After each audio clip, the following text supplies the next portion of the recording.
मुल्तान का एक और चिराग बुझ गया है। 30 साला वकास रजा जो मॉडल टाउन चौक में एक रियल एस्टेट ऑफिस चला रहा था, जिंदगी की किसी ऐसी जंग से हार गया जिसका शोर सिर्फ उसके दिल में था। उसने खुदकुशी से पहले अपना आखिरी पैगाम सुसाइडल नोट फैमिली ग्रुप में भेजा, जिस पर लिखा था कि मेरी डेड बॉडी ऑफिस से आकर ले जाएं।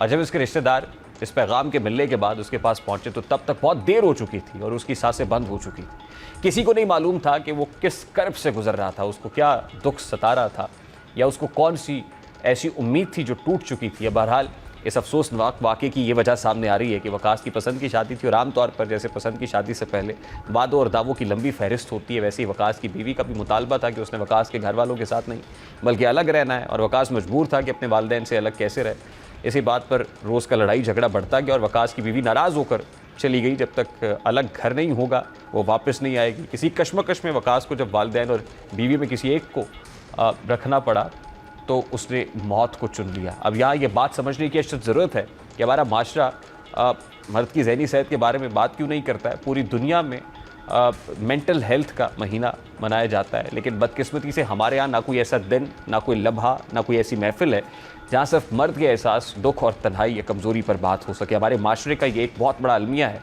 कि बेटों की परवरिश सिर्फ ताकत, कामयाबी, गैरत और बर्तरी के किस्से सुनाकर की जाती है।